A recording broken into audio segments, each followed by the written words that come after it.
Bonjour à tous. Si vous entrez dans une mairie, un département ou une région, vous verrez des élus qui portent une vision politique et des agents qui assurent des missions sur le terrain. Mais qui fait le lien entre les deux? Qui transforme une promesse électorale en une réalité administrative concrète, tout en gérant les finances et les ressources humaines? Aujourd'hui, nous braquons les projecteurs sur un rôle de l'ombre, pourtant essentiel, le DGS, ou Directeur Général des Services. Il est le premier fonctionnaire de la collectivité, le bras droit du maire et le capitaine de l'administration, plongé dans un métier de haute voltige. Flash FPT, le décryptage territorial. Le DGS occupe une place unique. Il est le conseiller technique privilégié de l'élu.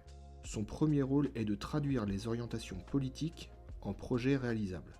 Exemple, si le maire veut créer une médiathèque, le DGS va monter le plan de financement, vérifier la faisabilité technique, vous vous souvenez du contrôle de légalité, et coordonner les services techniques. C'est un rôle de traducteur. Il doit expliquer à l'élu les contraintes de la loi et expliquer aux agents les ambitions de politique. Il garantit la continuité du service public, par-delà les mandats électoraux. Le DGS est aussi le grand patron des services. Il encadre les directeurs de pôle, finances, RH, technique, et s'assure que tout le monde avance dans la même direction. La gestion des ressources humaines. C'est lui qui veille au climat social et à l'application des règles de sécurité, comme dans le fameux document unique dont nous parlions la semaine dernière. La rigueur budgétaire. Il est le garant de la sécurité financière de la collectivité. C'est lui qui surveille le plan de vol budgétaire pour éviter que la collectivité ne se mette dans le rouge.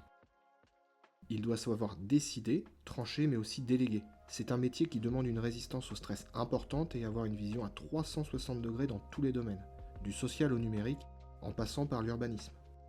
Le poste de DGS est particulier car il repose sur une confiance mutuelle absolue avec l'élu.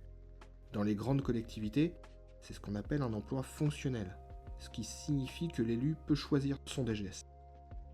Mais attention, si le DGS est loyal envers l'élu, il reste fonctionnaire neutre. Son rôle n'est pas de faire de la politique, mais de sécuriser l'action publique.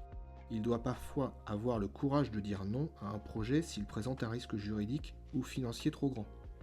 C'est cette intégrité qui fait sa valeur. Il est le garant de la légalité républicaine au sein de la collectivité. En résumé, si la mairie était un navire, le maire serait le propriétaire et qui choisit la destination, et le DGS serait le commandant de bord qui gère l'équipage et la machine pour arriver à bon port. Sans DGS, la vision politique reste un rêve. Sans l'élu, l'administration n'a pas de cap. C'est un duo indissociable. Vous l'avez compris, le DGS est le pivot de nos territoires. Un métier complexe, exigeant mais passionnant pour ceux qui aiment l'action publique. Merci d'avoir suivi cet épisode. Maintenant que nous savons le rôle du chef de l'administration, il est temps de revenir à la source du pouvoir local, le suffrage universel. La semaine prochaine, nous verrons comment tout commence, les élections municipales.